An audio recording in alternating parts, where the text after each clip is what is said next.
Now joining us on the program is Mr. Dixon Osaje, a security consultant. Thank you so much for coming on the program. Well, nice having you here.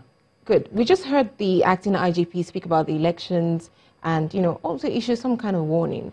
Do you think that warning is strong enough to deter anyone planning to cause trouble this weekend? However, warning does not deter anyone from causing mayhem or election malpractices or electoral violence. But he's come on board with a good point, and I appreciate his speed and momentum applied in the arrest of about 323 persons that were involved in election violence. So his administrative actions is well applauded, but we need to see more of that coming, because it's not just arresting these guys. We need to put in deterrence measures in place, as in rightfully taking them to court so that other Nigerians will serve as deterrence factors in the forthcoming general elections. Now, all eyes, would be on this weekend, Saturday.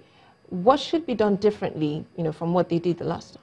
Well, the last election was categorically fair, and we observed that the security agencies did the best of their ability. The police agencies were on top of the game. However, there are some issues reported by Nigerians. The military, on their own part, also we have reports about the military in some part of the states that they exhibited some spirit of unprofessionalism.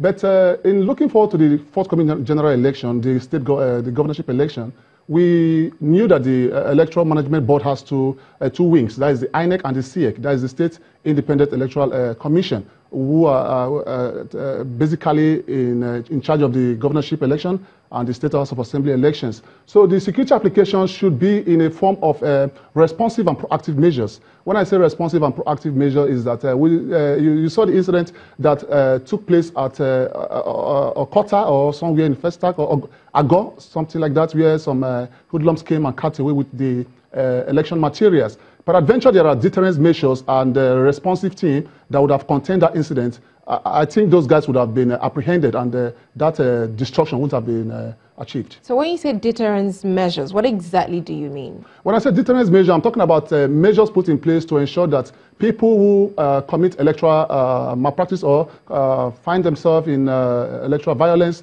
they should be rewarded, because there should be a reward for any offense committed. For example, now the guy in question, Mr. Demola, that was arrested in Lagos, he almost lost his life along the line.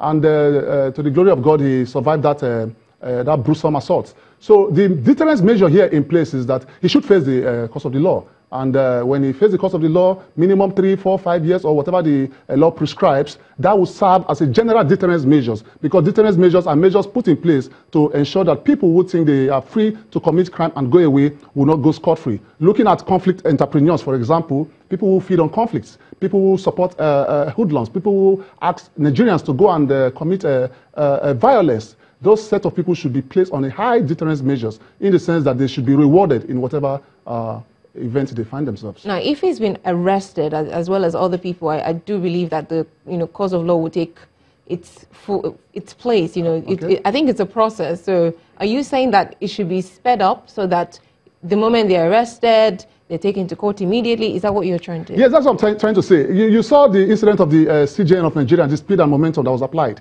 Such kind of speed and momentum is a welcome development when we apply it in criminal cases, because there's a saying that justice delayed is justice denied.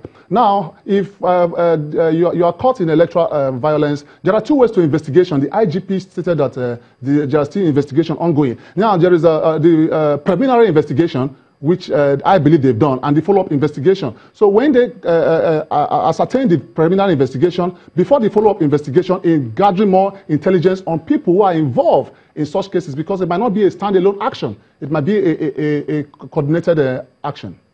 Now, you also mentioned professionalism. Now, if you remember last year, a Clean Foundation, supported by the European Union, did conduct some election management training for senior police officers. Would you say that was effective enough? Do we need more of that, or do we need to focus somewhere else? Well, what we need to focus on is the rule of engagement.